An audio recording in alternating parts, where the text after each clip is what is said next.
Coba deh, pernah nggak sih kita berhenti sejenak buat mikirin hubungan yang paling penting dalam hidup kita?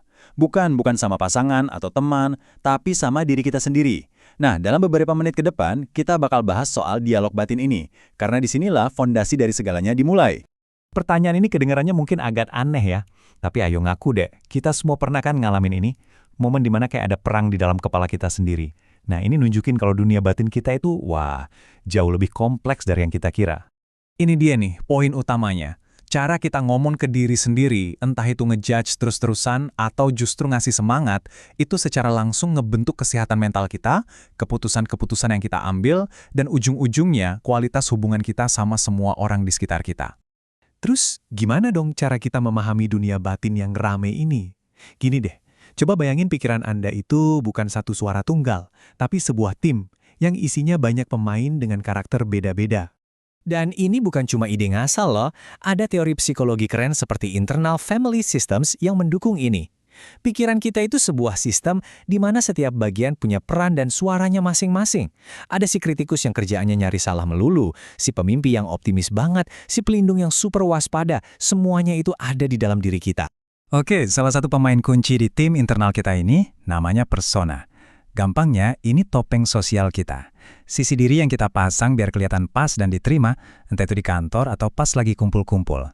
Persona ini penting, tapi itu cuma satu bagian kecil dari diri kita. Lalu, ada juga yang namanya shadow atau sisi gelap.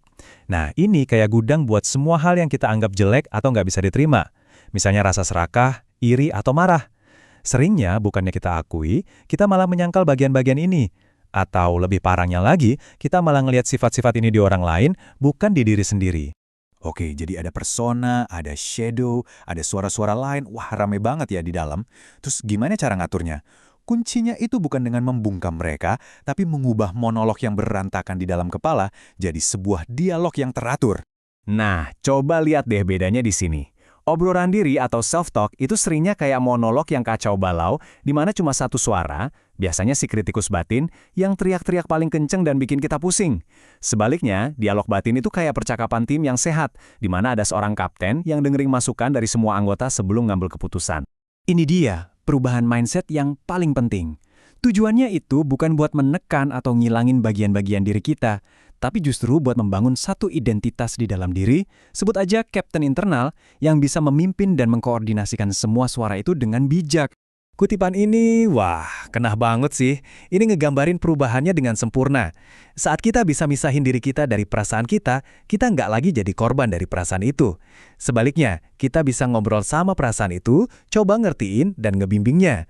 Ini perubahan besar dari yang tadinya cuma reaktif, jadi bisa memimpin diri sendiri. Oke, teorinya keren, tapi gimana prakteknya? Gimana caranya kita mulai dialog ini? Tenang, ada langkah sederhana banget yang bisa langsung Anda coba buat jadi kapten bagi tim internal Anda sendiri.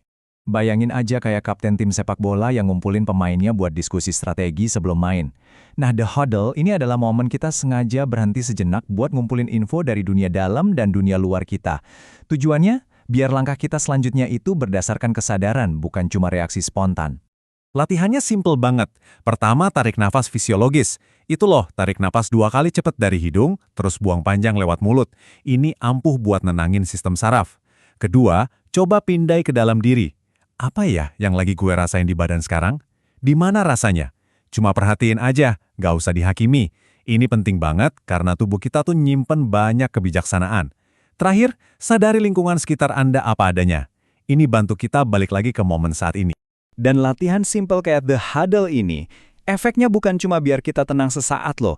Ini adalah fondasi buat membangun sesuatu yang jauh lebih besar, kehidupan yang lebih tangguh dan lebih bermakna. Nah, tujuan akhirnya tuh ini, kesejahteraan generatif. Maksudnya gini, sehat mental itu bukan kondisi yang datar-datar aja, tapi sebuah proses yang dinamis. Ini adalah kemampuan kita buat ngadepin tantangan hidup, dan justru jadi lebih kuat, lebih bijak, dan lebih tangguh berkat tantangan itu. Keren kan? Manfaatnya? Wah, banyak banget dan nyata. Kalau kita bisa ngebina dialog internal yang sehat, kita jadi lebih tahan banting, lebih pinter ngatur emosi, dan bisa ngambil keputusan dengan lebih jernih.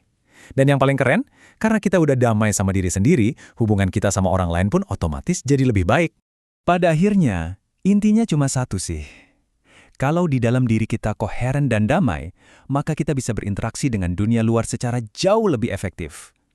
Saat tim di dalam diri kita solid dan dipimpin dengan baik, kita bisa tampil di dunia luar dengan lebih percaya diri, jernih, dan punya tujuan yang jelas.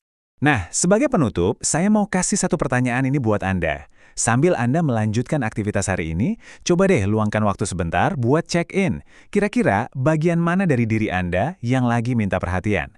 Coba dengarkan dengan rasa penasaran, karena itulah langkah pertama untuk menjadi kapten yang dibutuhkan oleh tim Anda.